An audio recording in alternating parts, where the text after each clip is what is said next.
Hi and welcome to 90 Degrees. My name's Howard. I'm Richard. And today we're going to look at one of the most iconic Ferraris of all time, the 308.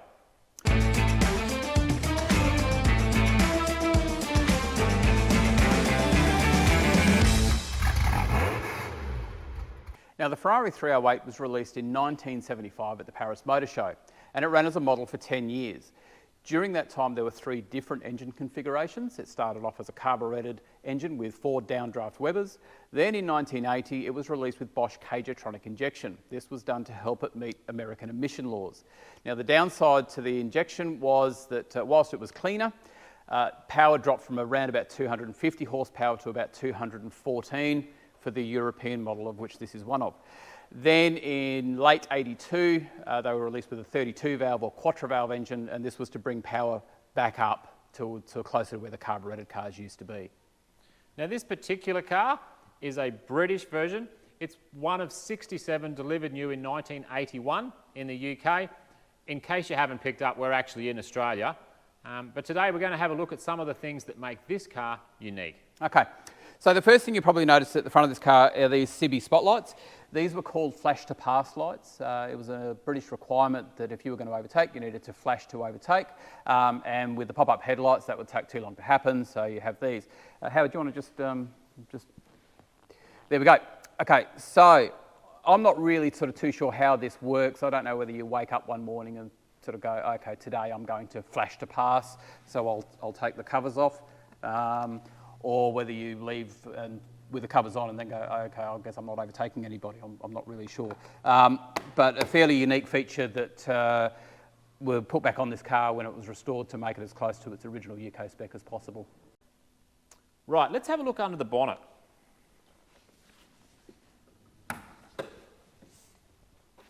Now, being a mid-engine mounted vehicle, you've got your cooling radiator at the front, 2 electric cooling fans.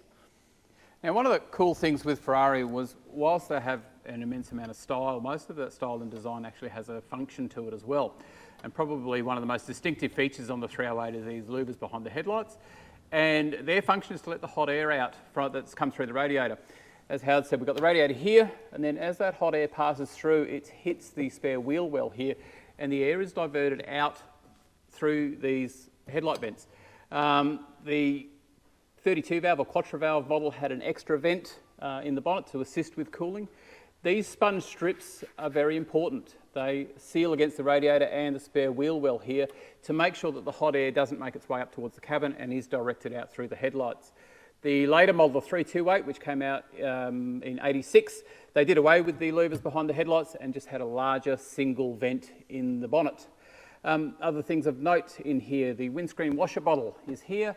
We have a full-size spare tyre. That's probably the most common. My understanding is all the American vehicles had a full-size spare. Some of the European countries did have a space saver, and possibly one of the first cars to have a space saver. Don't quote me on that, but they were certainly pretty new back in the day. Spare wheel also contains the tool roll, and underneath the spare tyre is the battery. We'll probably show you that on another video, how to access the battery. Other thing, one good way to tell your car whether it's one of the ways to tell if your car is Euro or American, the catch. So European cars have a single.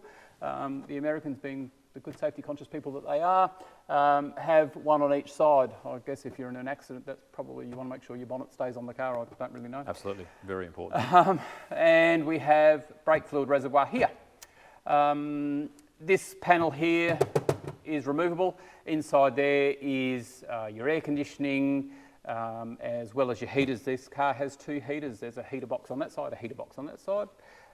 Again, possibly one of the first cars to have dual zone heating in such a small cabin. I doubt that it actually functions that way, but we'll show you that a bit later when we go inside the cabin and have a look at the controls there. I think that sort of wraps it up for us under the bonnet here, Howard. So should we? That's about it. Yeah. Right, so we'll have a look inside. One of the key things to really note, this is really important, the bonnet strut there. That is not a gas strut. It's a mechanical strut. You'll see a little silver button here, and Ferrari even put you a little yellow arrow to remind you. If you push this bonnet down without pushing that silver button, you will bend the bonnet. if you ever see, and you will see them, Ferraris with sort of like a little kink, it's usually because somebody's tried to do that. So what you want to do is just release the tension, push the button in, get it there, and away we go. Let's have a look inside. Another one of the beautiful design features on this car is the door handles. Now I'm just over 6'2", and I'm going to show you how to get into one of these as elegantly as possible. Put your foot in first, hand down on the sill, and lower yourself in. What you definitely don't want to do is lean on the door at all. But now I'm in here, it's actually surprisingly comfortable. Now as you look at the dash, Ferrari have put all your critical information right in front of you. You've got your tacho, fuel gauge, coolant temp, oil pressure, speedo's on the right. You've got your hazard flasher light, alternator light. Up here on the left-hand side is an orange light that comes on when you have your interior fan on. Not sure why that's there, but on this version it actually works. As we move down to the console, you've got another 2 gauges. You've got your clock on the left-hand side and your oil temperature gauge. But there it is, the signature Ferrari gated shifter.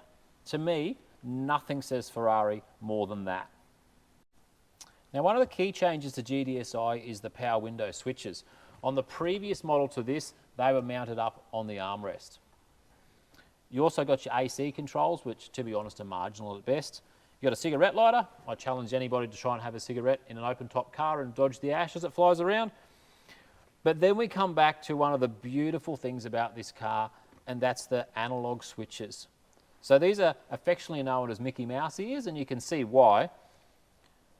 You've got your aerial blower fan inside the car, which is that orange light we talked about on the dash earlier. You've got your hazard switch and your wiper motors, and then you've got your dual climate controls. Rounding it off, you've got your handbrake. But one thing I really can't describe to you is what it's like to use these truly analog mechanical switches. They're just a thing of beauty and something you really have to experience when you have a look at one of these cars. Now, just before we jump out, I just want to highlight the steering wheel. Now, historically, Ferrari have almost exclusively used Momo steering wheels. However, from 80 to 82, they use Nardi. This one's got a Nardi steering wheel on it. Also, on the left-hand side of the column here, you've got your indicators, headlight switch, and your wipers on the right-hand side. All right, let's go and have a look at the engine. Now, to open the engine compartment, Ferrari's got a beautifully styled chrome lever here in the driver's side pillar. Pull that gently. Okay, so looking inside the engine bay, we've got our engine cover louvers here. That's to assist in letting the hot air out of the engine bay. We've got our 3-litre V8 engine. It's actually a 2.9, but it's called a 3-litre. That's where the 3.0 in the 308 comes from, 3-litre, 8-cylinder. What you've really got here almost is 2 4-cylinders running on a common crankshaft. It's a flat plane crank, which is what gives Ferrari its very distinctive exhaust sound. You've got quad cam, 2 distributors, 2 coils, and 2 ECUs are down in the left-hand rear lower corner of the boot here that drive it. On top of that, we've got our air filter or air intake into our KJ-tronic system. Now, the scoop on the driver's side of the vehicle actually channels air in through the guard there, up for cold air into the induction. And the one on the passenger side of this vehicle is channeling cold air through the oil cooler to help control engine oil temperatures. This vehicle's also had the headers have been ceramic coated just to keep engine temperatures, engine bay temperatures down. And then we'll move over to having a look in the luggage compartment.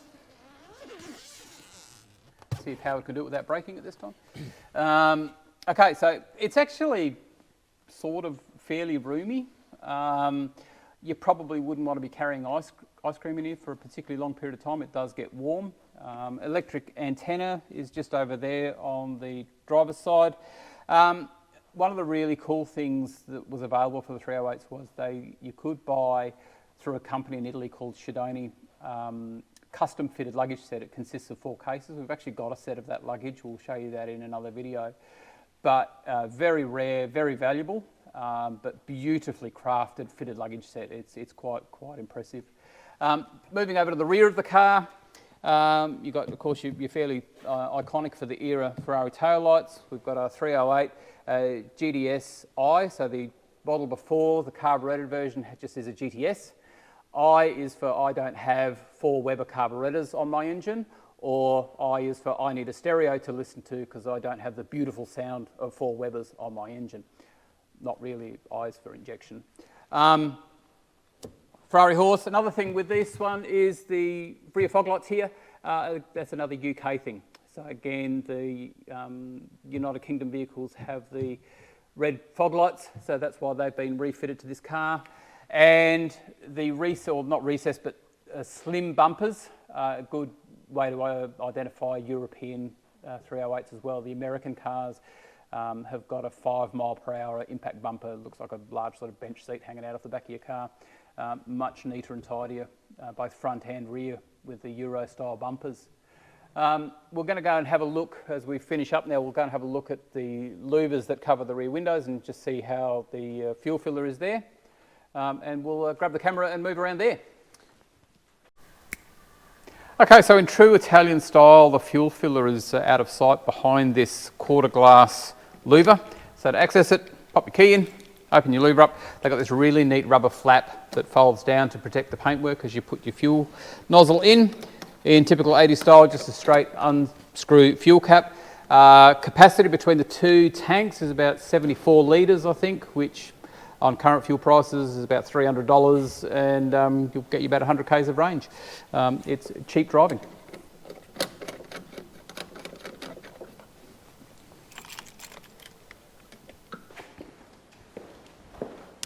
So there you go, guys. There's an overview of the 1981 Ferrari 308 GTSi. Next time you join us, we're actually going to take this out on the road. We're going to show you what it's like to experience driving a piece of 40-year-old Italian motoring history. So don't forget to like and subscribe, and we'll see you next time. See ya.